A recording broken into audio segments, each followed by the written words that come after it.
Hello friends, welcome back to my channel Jain recipes by Khyati Mehta. Friends, Maggi તો આપણે બધા બનાવતા જોઈએ છે, તો ચલો આજે મેગીમાંથી આપણે એક નવી રેસીપી બનાવીએ જેનું નામ છે ઇટાલિયન મેગી પકોડા, જેને તમે વરસતા વરસાદમાં ચાય સાથે એન્જોય કરી શકો છો અને કોઈ ગેસ્ટ ઘરે આવ્યા હોય ત્યારે તેમને સ્ટાર્ટર તરીકે કે સ્નેક્સ તરીકે બી સર્વ કરી શકો છો। તો ચલો ફ્રેન્ડ્સ, આપણે ઇટાલિયન મેગી પકોડા બનાવવાનું સ્ટાર્ટ કરીએ હવે। જો તમને મારી આજની બતાવેલી રેસીપી ગમે તો મારી ચેનલને સબસ્ક્રાઈબ જરૂરથી કરજો અને સાથે સાથે બેલ આઇકન પર પણ ક્લિક કરજો। ફ્રેન્ડ્સ, ઇટાલિયન મેગી પકોડા બનાવવા માટે આપણે એક બોલમાં બોઇલ કરેલી મેગી લઈશું। મેગીને બહુ ઓવરકુક નથી કરવાની, નહીંતર પકોડા ક્રિસ્પી નહીં થાય। ત્યારબાદ વેજીટેબલ એડ કરશું। બધા વેજીટેબલ બારીક ચોપ કરેલા જ લેવાના છે।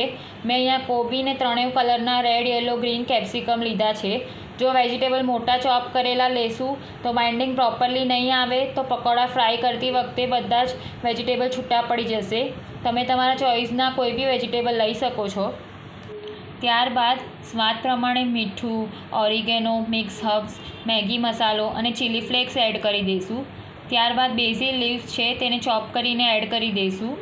ત્યારબાદ બાઇન્ડિંગ માટે બેસન એડ કરશું। થોડો થોડો જરૂરિયાત પ્રમાણે એડ કરવો, લોટ વધારે હશે તો પકોડા ક્રિસ્પી નહીં થાય। બધું મિક્સ કરી લઈશું। મને અહીંયા બાઇન્ડિંગ માટે હજી થોડોક બેસનની જરૂરિયાત લાગે છે ને મીઠું બી ટેસ્ટ કર્યું તો ઓછું લાગે છે, માટે બેસન અને મીઠું ફરીથી એડ કરું છું। બધું પ્રોપરલી મિક્સ કરી લઈશું। એકદમ હળવે હાથેથી મિક્સ કરવું જેથી કરીને મેગી એકદમ પૂરી રીતે મસળાઈ ન જાય। ફ્રેન્ડ્સ, આપણે વરસતા વરસાદમાં પકોડા તો બનાવતા જ હોઈએ છીએ, પણ આ વખતે આવા ઇટાલિયન મેગી પકોડા જરૂરથી બનાવજો, જે ખરેખર બહુ જ યમ્મી અને ટેસ્ટી બનશે। હજી થોડુંક બેસન એડ કરશું અને આવી રીતે પકોડા ઉતરે એવું મિક્સચર રેડી કરી લઈશું। તમે જોઈ શકો છો આપણે જે મિક્સચર રેડી કર્યું છે તેમાંથી ઇઝીલી આવી રીતે પકોડા રેડી થઈ શકે છે। હવે આપણે પકોડા ફ્રાય કરી લઈએ। તેલ ગરમ કરવા માટે મૂક્યું છે। તેલ એકદમ ગરમ થાય ત્યારબાદ જ પકોડા ફ્રાય કરવા। પકોડા કઢાઈમાં નાખતી વખતે ગેસની ફ્લેમ એકદમ જ હાઈ રાખવી અને 2 મિનિટ પછી ગેસની ફ્લેમ મીડિયમ કરી દેવી અને સ્લો ટુ મીડિયમ ફ્લેમ પર જ ગોલ્ડન બ્રાઉન અને ક્રિસ્પી થાય પકોડા ત્યાં સુધી તેને ફ્રાય કરવા ને આવી રીતે પલટીને પકોડાને પ્રોપરલી ફ્રાય કરી દેવા। એક બેચને ફ્રાય થતાં 4 થી 5 મિનિટ જેટલો સમય લાગશે। તમે જોઈ શકો છો આપણા પકોડા ગોલ્ડન બ્રાઉન અને ક્રિસ્પી થઈ ગયા છે, તો તેને કાઢી લઈએ। આવી જ રીતે હજી એક બેચ પણ પકોડાનો આપણે રેડી કરી લઈશું।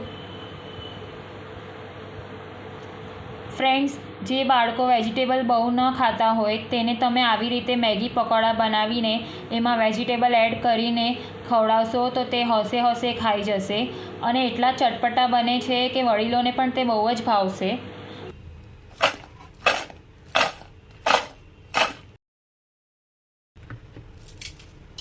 ફ્રેન્ડ્સ, અવાજ સાંભળીને તમને ખબર તો પડી જ ગઈ હશે કે પકોડા કેટલા ક્રિસ્પી બન્યા છે તે।